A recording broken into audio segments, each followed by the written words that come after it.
Downtown Grand Hotel and Casino is being sold. Not because the owners want to cash out, but because they defaulted on a $90 million loan and a court took the keys away. The property is still open. Slot machines are still running. The hot dog stand at the entrance is still doing $3 deals. But behind the casino floor, one of downtown Las Vegas's best located hotel casinos is being marketed to anyone who can write the check to take over what its current owners could not afford to keep. Before the financials, the property itself. Downtown Grand sits at the corner of North 3rd Street and Ogden Avenue, 1 block from the Mob Museum and a short walk from Fremont Street. It has 1,124 hotel rooms across 3 towers: the Casino Tower, the Grand Tower, and the Gallery Tower, plus roughly 24,000 square feet of gaming floor, with about 600 slot machines and 30 table games. The property is owned by CIM Group, a Los Angeles real estate firm, and operated by 5th Street Gaming. None of that has changed during the receivership. What has changed is who's actually in charge. The site has been a casino for more than 60 years. It opened in 1961 as Honest John's, a newsstand and barbershop with a handful of slot machines, then became a full casino in 1964 under a Las Vegas operator named Andy Tompkins. Tompkins renamed it Lady Luck in 1968 and built it into a downtown bargain destination through the 70s and 80s, eventually adding 2 hotel towers in 1986 and 1989. Lady Luck closed in February of 2006 for a renovation that never finished. The Great Recession hit, financing collapsed, and the property sat half-gutted for years. Then Mayor Oscar Goodman called it a rotting corpse. CIM Group bought the shuttered building in 2007 for $20.4 million, eventually spent about $100 million on renovations, and reopened it as Downtown Grand in October of 2013 with 629 rooms. That brings us to the loan at the center of this story.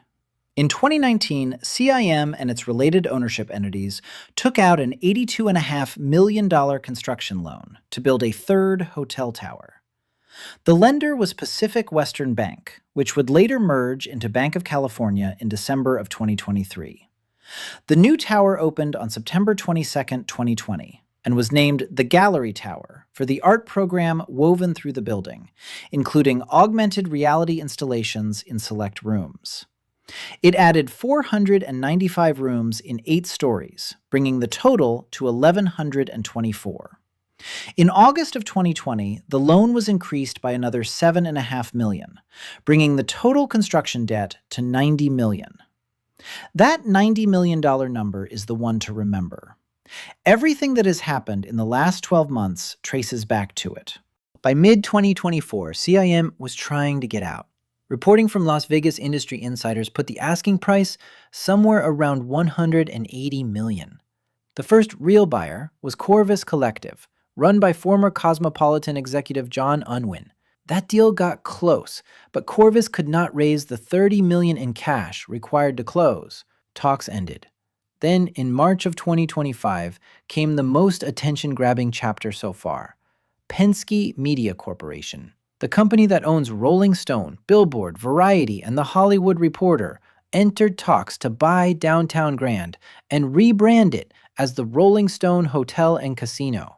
Penske already owned the Life is Beautiful music festival and held a 50% stake in South by Southwest. The pieces fit. Penske entered formal due diligence. Then, in July of 2025, the deal collapsed. Industry reporters who first broke the story attributed it to financial issues uncovered during diligence, what a buyer typically calls red flags.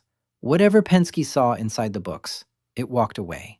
CIM was back to where it started, only with less time on the clock. After Penske walked, the property started cutting. According to court filings, required interest payments on the construction loan stopped on March 21st of 2025. The court complaint also alleges the ownership group had been unable to pay its debts as they came due since at least July of 2024 and was insolvent. By summer 2025, industry reporting indicated that third-party vendors were not being paid and that the property had laid off about 20% of its workforce, with room occupancy reportedly running around 55% the prior year. Hogs and Heifers, the long-running biker bar that was one of the property's biggest foot traffic drivers, did not have its lease renewed in May of 2025 and relocated to Main Street. Freedom Beat, the property's primary sit-down restaurant, closed in July of 2025 for what was called lack of business. Table game hours were reduced. The construction loan matured on August 19th of 2025 and was not paid. By the end of 2025, the property's on-site dining had effectively collapsed to the rooftop pool deck, the Lucky's hot dog stand at the entrance, and Pizza Rock. On December 23rd of 2025, Banc of California sued the ownership entities in Clark County District Court. On January 5th of 2026, a judge placed the property and the 10 or so limited liability companies tied to its ownership into receivership. An amended order followed the next day.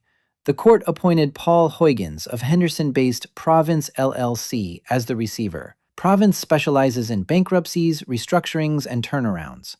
Huygens is now legally in possession and control of Downtown Grand and is operating it under Nevada's Uniform Commercial Real Estate Receivership Act. That law matters because it allows the receiver to sell the property free and clear of subordinate liens and prior debts, meaning a new buyer can take over without inheriting CIM's mess.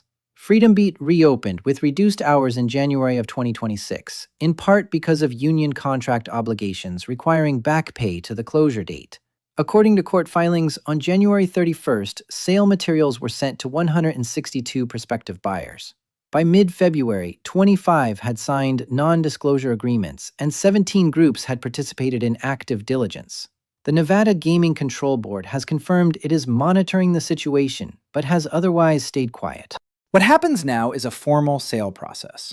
The receiver is expected to file a motion proposing bidding procedures and a sale timeline, and that motion may identify a stalking horse bidder, a baseline offer the property is auctioned against. As of the latest filings, no buyer has been named publicly, and no closing date has been set. For visitors, the practical takeaway is straightforward.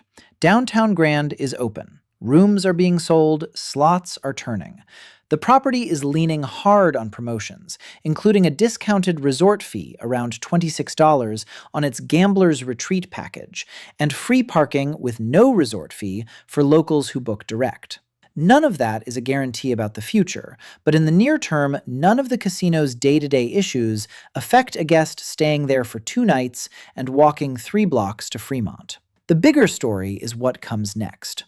Downtown Grand has gone through Honest John's, Lady Luck, and now an enforced sale that will likely produce a 4th name on this same building. Whoever ends up holding the keys is going to need a lot more than $90 million to make it work. Thanks for watching. Don't forget to like and subscribe, and see you in the next one.